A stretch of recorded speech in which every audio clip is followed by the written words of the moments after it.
আসসালামু আলাইকুম রহমতুল্লাহ বারাকাতু। বাংলাদেশ হচ্ছে ভারতের একটি জেলার নাম। এটা ভারতের প্রদেশ নয়। বাংলাদেশ ভারতের কল্যাণে কাজ করে,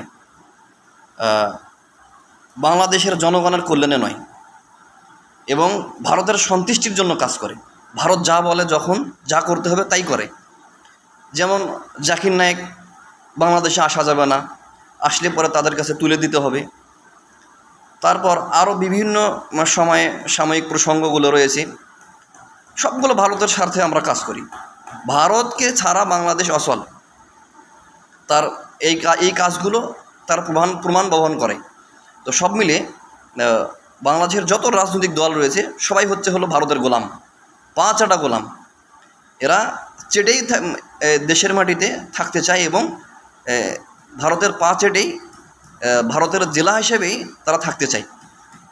এদের মাধ্যমে বাঙালি মুসলিমদের কখনো উপকার হবে না, এবং বাংলার মানুষের কখনো উপকার হবে না। এদের রক্তে যে একটা গোলামির রক্ত মিশে গেছে, আর সেটা হচ্ছে ভারতের গোলামি করতে হবে মরণ পর্যন্ত, এবং ভারতের কল্যাণে তারা কাজ করবে।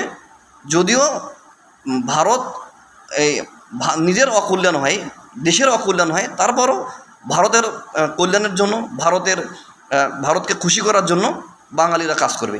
এবং প্রত্যেকটা দলনেতা, ইউনূস বলছেন বা আরও যারা বলেন, তারা সবাই এই কাজগুলো প্রমাণ বহন করে। তো আমরা বলবো যে সংশোধন হন। আর এতে আওয়ামী লীগকে দোষ দিয়ে লাভ কি? আপনারা তো একই গোয়ালের গরু। তো দেশের কল্যাণে কাজ করুন।